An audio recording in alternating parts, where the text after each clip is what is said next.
Oke, bismillahirrahmanirrahim. Assalamualaikum warahmatullahi wabarakatuh. Perkenalkan, saya Rahmati Fajriansyah. Di sini saya akan menjelaskan ke kalian mengenai materi rangkaian arus arah. Sebelum masuk ke materi rangkaian arus arah, mari kita kenalan dulu dengan alat-alat yang menggunakan arus arah dalam kehidupan sehari-hari. Nah, contohnya itu ada power bank, kemudian handphone, terus ada panel surya, laptop, dan juga alat-alat elektronik lainnya yang menggunakan rangkaian arus arah. Nah, sebelum memasuki rangkaian arus arah, kita perlu tahu dulu nih arus itu apa. Nah, arus listrik sendiri merupakan aliran muatan elektron yang mengalir dari potensial yang tinggi ke potensial yang lebih rendah. Nah, bayangin aja kalau misalnya kita lagi di sungai, kemudian kita melihat arus sungai tersebut. Nah, arus sungai tersebut itu kan kalau kita lihat sebenarnya mengalir adalah airnya. Nah, air tersebut merupakan elektron gitu. Nah, jadi di sini elektron mengalir dari potensial yang tinggi ke potensial yang lebih rendah.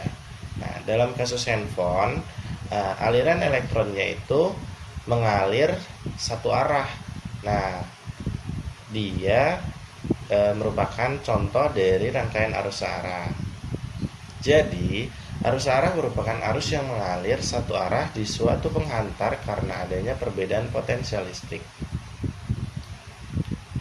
Selanjutnya, sebelum memahami lebih dalam mengenai rangkaian arus arah, kita perlu tahu konsep dasar mengenai rangkaian arus arah sendiri. Nah, yaitu hukum Ohm. Hukum Ohm sendiri ditemukan oleh George Simon Ohm yang mengatakan bahwa besarnya arus listrik yang mengalir melalui suatu penghantar sebanding dengan beda potensial atau tegangan yang diterapkan di ujung-ujung penghantar tersebut, dengan perbandingan tetap jika kondisi penghantar tidak berubah. Sehingga persamaannya dapat kita tuliskan menjadi I sama dengan V per R, di mana R adalah banyaknya hambatan listrik, I banyaknya aliran arus listrik, dan V merupakan tegangan listrik yang terdapat dalam rangkaian tersebut. Nah, atau kita bisa menuliskan rumusnya menggunakan segitiga seperti ini. Kemudian kita masuk ke materi rangkaian arus arah. Sebelum masuk ke rangkaian materi rangkaian arus arah, kita perlu tahu dulu nih tujuan pembelajaran kita pada pembelajaran kali ini. Yang pertama, peserta didik dapat menentukan hambatan total rangkaian seri dan paralel resistor. Yang kedua, peserta didik juga dapat menganalisis ciri-ciri dari rangkaian seri dan rangkaian paralel. Kemudian, apa sih yang akan kita pelajari di materi ini? Jelas, yang pertama, rangkaian seri. Tadi sudah disebutkan di tujuan pembelajaran. Yang kedua, yaitu rangkaian paralel. Kita perhatikan gambar ini. Yang pertama itu ada lampu hias atau lampu tumbler, dan yang kedua adalah lampu lalu lintas. Nah, keduanya merepresentasikan pembelajaran kita pada hari ini, yaitu yang satu menggunakan rangkaian seri dan yang satu menggunakan rangkaian paralel. Nah, yang mana sih yang rangkaian seri dan yang mana rangkaian paralel akan kita bahas pada materi kali ini. Pertama, rangkaian seri. Nah, rangkaian seri ini merupakan rangkaian listrik yang komponennya disusun secara berurutan dalam satu jalur tunggal. Nah, ciri-cirinya, yang pertama, komponen disusun secara berurutan. Yang kedua, arus mengalir melalui setiap komponen arus yang mengalir setiap komponen sama. Yang ketiga, jika salah satu komponen rusak, maka komponen lain akan mati. Gambar rangkaian seri ini seperti ada gambar yang di samping PowerPoint ini. Kemudian rangkaian seri ini tadi kan eh, arus listrik yang mengalir di setiap komponen sama, sehingga kita bisa menuliskan persamaannya menjadi I total sama dengan I1 sama dengan I2 sama dengan I3 sama dengan IN. Nah, IN di sini jika komponennya lebih dari 3. Kalau misalnya ada 5, berarti kita menuliskan sampai 5 kali I-nya.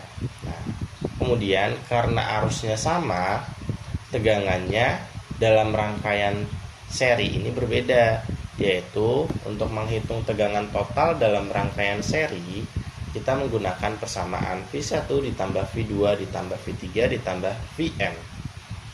Oke. Kemudian tujuan dari rangkaian seri ini untuk apa sih? Yang pertama, kita bisa menggunakan rangkaian seri untuk memperbesar hambatan dan memperkecil arusnya.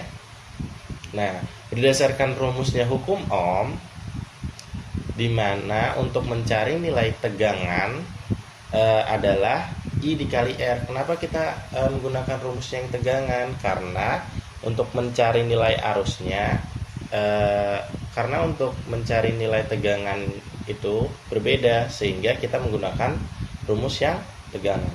Oke. Sehingga kita bisa menuliskan di mana I total dikali R total sama dengan I1 dikali R1 ditambah I2 dikali R2 ditambah IN dikali Rn. Nah, kita pindahkan I total ke ruas yang sebelah kanan. Karena nilai I di setiap komponen sama, maka kita bisa coret nih antara I total yang antara penyebut dan I penyebut dan I pembilangnya, sehingga kita bisa mendapatkan rumus R total, yaitu R1 ditambah R2 ditambah R3 ditambah Rn, seperti itu. Dan yang selanjutnya yaitu adalah rangkaian paralel.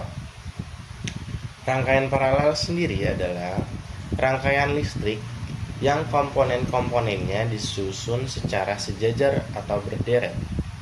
Nah, ciri-cirinya yang pertama, arus listrik dapat mengalir melalui lebih dari satu jalur. Yang kedua, tegangan pada setiap komponen adalah sama, berbeda sama rangkaian seri. Tadi rangkaian seri arusnya yang sama. Nah, sekarang rangkaian paralel tegangannya yang sama. Nah, yang ketiga yaitu jika salah satu komponen terputus, komponen lain masih dapat berfungsi. Nah, kalau misalnya rangkaian seri tadi, kalau misalnya ada satu komponen yang rusak, komponen yang lainnya juga akan tidak berfungsi, seperti itu. Nah, ini gambar dari rangkaian paralel. Selanjutnya, tadi kan kita tahu bahwa nilai tegangan di rangkaian paralel itu sama, sehingga kita dapat menuliskan V total sama dengan V1 sama dengan V2 sama dengan V3 sama dengan Vn. Nah, ini kebalikan dari rangkaian seri. Kalau misalnya rangkaian seri tadi I-nya di setiap komponen sama, kalau di rangkaian paralel setiap komponen berbeda. Nah, sehingga I total sama dengan I1 ditambah I2 sama dengan I3 maksud saya I1 ditambah I2 ditambah I3 ditambah IN. Nah, karena rangkaian paralel ini kebalikan dari rangkaian seri, sehingga tujuan dari rangkaian paralel ini yang pertama untuk memperbesar arusnya dan memperkecil hambatannya. Oke. Karena I total dalam rangkaian paralel ini berbeda, kita tinjau dari rumus hukum Ohm, sehingga kita bisa mencari nilai I-nya dengan rumus V per R. Nah, sehingga kita tuliskan lagi di mana V total per R total sama dengan V1 per R1 ditambah V2 per R2 ditambah Vn per Rn. Kita pindahkan V totalnya ke ruas yang sebelah kanan. Oke, karena nilai V di setiap komponen itu sama, sehingga kita bisa mencoret nilai V di penyebut dan pembilangnya menjadi satu, sehingga mendapatkan nilai untuk mencari tegangan hambatan pengganti di rangkaian paralel ini yaitu dengan cara 1/R total sama dengan 1/R1 ditambah 1/R2 ditambah 1/Rn. Nah, kemudian, kita lihat gambar yang tadi. Nah, ini tadi kan rangkaian paralel itu kalau misalnya salah satu komponen gak berfungsi, komponen yang lain masih bisa berfungsi. Nah, kalau misalnya kita lihat di dalam kehidupan sehari-hari, di dalam lampu merah itu, di lampu lalu lintas, kadang-kadang ada lampu kuning yang nggak nyala. Itu bisa jadi karena lampunya rusak, tapi lampu-lampu yang lain itu nggak ikutan mati kan. Nah, itu karena dia menggunakan rangkaian paralel. Nah, kalau di rangkaian di gambar yang lampu hias, kalau misalnya kita iseng nih buat gunting kabelnya, maka lampu-lampu di yang lainnya juga akan nggak berfungsi karena dia menggunakan rangkaian seri seperti itu. Nah, ini ada soal latihan. Soalnya yaitu ada 4 buah hambatan yang identik dirangkai secara paralel. Kemudian hambatan total pengganti keempat hambatan tersebut adalah 1,25 ohm. Pertanyaannya, tentukan besar tiap-tiap hambatan. Oke. Yang pertama, jangan lupa kita tulis diketahuinya terlebih dahulu, dimana tadi R total di rangkaian paralel adalah 1,25 ohm. Nah, terus tadi diketahui juga bahwa 4 buah hambatannya ini identik, berarti R1 sama dengan R2 sama dengan R3 sama dengan R4.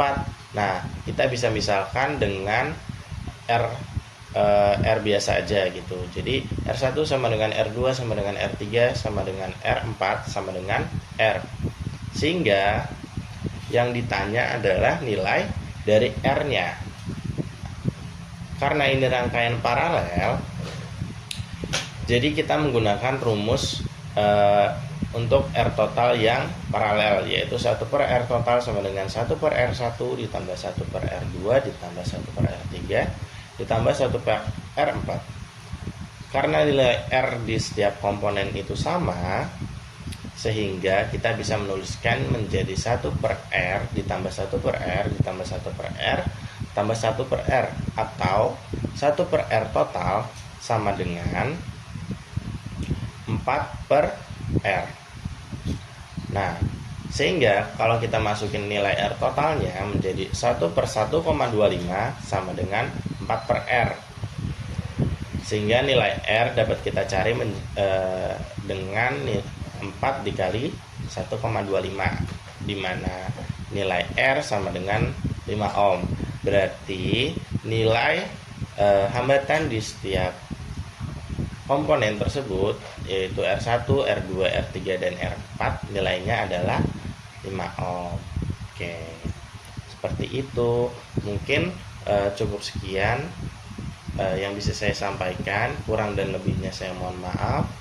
Assalamualaikum warahmatullahi wabarakatuh.